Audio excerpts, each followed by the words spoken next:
All right, Nick, over in the left. Jim, was this a day you wanted to really, I know you used to drill some on offense, was this a day specifically him being at home, you wanted to let him really shine? Okay. Not really. No, that wasn't in the thought process. We put some plays in for him last week where he was operating as a quarterback, and then more this week because he's just so darn good at it. And that was really the turning point of the game. I thought was his long run. Things were first downs were coming hard. We turned the ball over, and it looked like it was going to be one of those kind of nights. And then his speed, I thought, was dramatically different than everybody else on the field, and also Chris Evans. He showed early that he was going to be tough to bring down. He was lightning quick and fast tonight, and it was really, that's to me what broke the game open was Jabril's and Chris's play the most. Chris said something really interesting this week in practice. Didn't say it to me. Said it to my dad. And said it to Al Glick, and then my dad and Al Glick later told me. But he said, quote from Chris Evans: "It's a sin to be good when you were sent to be great." And I thought that was profound, and he was really dynamite tonight. On your right here, Coach. Ralph, did you have a question? Sorry, John? Coach, no first downs for them until the fourth quarter. Can you talk about the effort of your defense and the pressure they put on? Well, it was, I don't know how many 3 and outs that it was, but I know it was 2 first downs the entire game and not till late in the game, and we were playing on half the field all night. The guys up front, Wormley, Glasgow, Taco Charlton had a great game. Their play, Mo Hurst, and then eventually Michael Wainu, who was playing both ways, offensive guard and defensive line. But the constant pressure, Ben Gideon had a momentum, game-changing hit, tackle in the backfield. It was constant pressure, and really, that field position was. We were playing on half the field. The team has been tremendous. Didn't allow a third down conversion tonight defensively, and I think it's somewhere around 10 out of 80 for the season. It's been an incredible play on third down, and Don Brown is an amazing coach. I know I've been saying that a lot, but it's obvious to everyone. It is to our team and our whole defensive staff. Pretty spectacular what they're doing defensively. Coach in the front left there, Chris. Coach, you didn't seem to miss a beat when the twos were in there and the backups. Just talk about the intensity, and it seemed like they wanted to finish the job that those other guys started. Yeah, you as a coach, you worry 2 weeks. The 2 weeks you worry the most about are the week going into a bye week. We call it an improvement week, but still that week where you're going in, and the week when you're coming off that bye week. And our players were as focused and as I've seen them. And to your point, the twos got in there where they were playing with the same kind of motivation, the same kind of fire. They wanted to show what they could do. A lot of freshmen were playing in this ball game and playing well. There wasn't any real sign of drop off when our twos were in there, and the twos were in there the entire second half, except for a series on offense and a series on defense. In the middle there, Mark. Can you put into perspective how difficult that throw is that Wilton made to JU? I mean, is that make that on the run and place it there? I mean, that seems like it's pretty challenging. Yeah, it is. It is. When he scrambled up in the pocket, I was saying run. Just run the ball. Be your own check down. And then he turned to cut it loose. And what is he doing? And Jed Fish said over the headphones, he's throwing a touchdown. Oh, okay. Yeah, that's really hard to do. really, really hard to do. And, you know, that, it's really hard to do. Right next to him, Ralph. Do you, because Jabril's so good and can do so many things, are you tempted to use it? Let me rephrase that. Do you worry at all that you may overburden him? Yeah, I mean, that's something you got to take into consideration, and he's so good at it, though, and you know,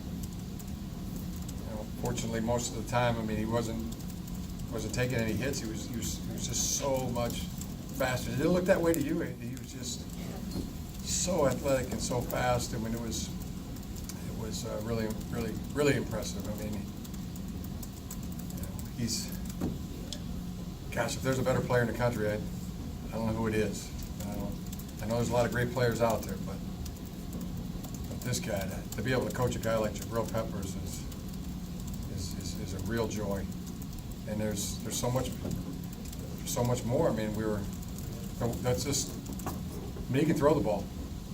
I'll let you in a little secret. That run he made, the one touchdown he got in on, where he's bootlegging out to the right, was a throw. And there's nothing he can't do. It's the darndest thing I've ever seen. And so I my humble opinion, believe that we're looking at a Heisman Trophy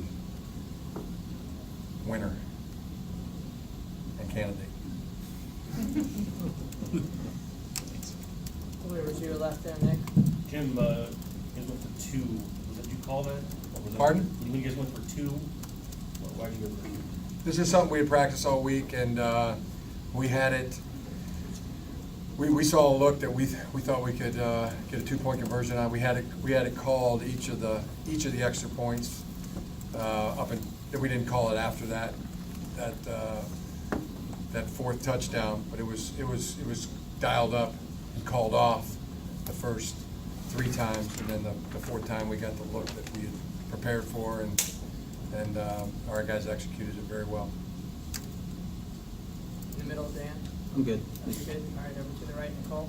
Jim, you've sort of alluded to this about all the different positions Jabril can play. Have you coached a more versatile player? No, not even close. A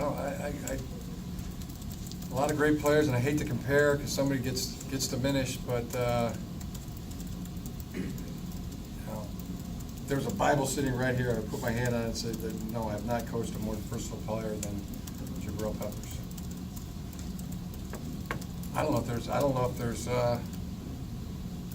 not one that's coming to mind right now that I didn't coach, you know, that you could say, I'm not thinking of one, maybe somebody can, but one is not coming to mind. It looked like even as early as the second quarter, you were working to make sure that score didn't get out of hand, and it still kind of did. Do you have any sympathy for Chris and what he's trying to do, build a program almost from scratch in a division like this? Yeah, I mean, but then, you know, it was certainly one the intent to make the score what it was, and he is building it. I mean, you look at his team; he's doing it the right way. He's doing it very well, and that's this team will be a factor very soon. I don't have any doubt he's a great coach. We had you know, our players were better, and not to take anything away from their players, because they got a lot of good players too, a lot of talented players, but we had more of them tonight, and it really, you know, and one great player, great player, Jabril Peppers, really got it, ignited everything in this ball game. I don't know if you saw it the same way, but you know, just the speed that he had was on a different level, different plane. Good time for a few more in the front. Steve. Jim, talk about your pass rush, where we touched on that. They had Rutgers quarterbacks on the run pretty much the same game. Yeah, it was constant pressure. I mean, our front, I think that's probably, you know, by one of the biggest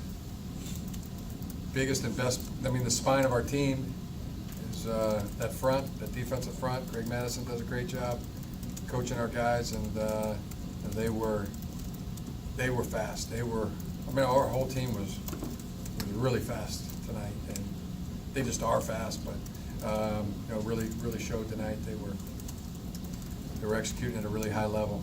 Those guys, the pressure was tough to deal with. Chris? That sideline seemed to explode when Bobby Henderson scored his touchdown. Can you talk about that play and that reaction? Yeah, did not expect that, but it was, Hendo. Your name's Henderson, I guess everybody nicknames you Hendo. But, he's a team favorite, and it was well done. The team also dedicated to the game, and 2 game balls to one to Jeremy Clark and one to Grant Newsom. And if you dedicate a game to somebody, I mean, you got to win it, and our guys got it done. All the way to the back left. And what did you think of the Michigan fan presence for this game?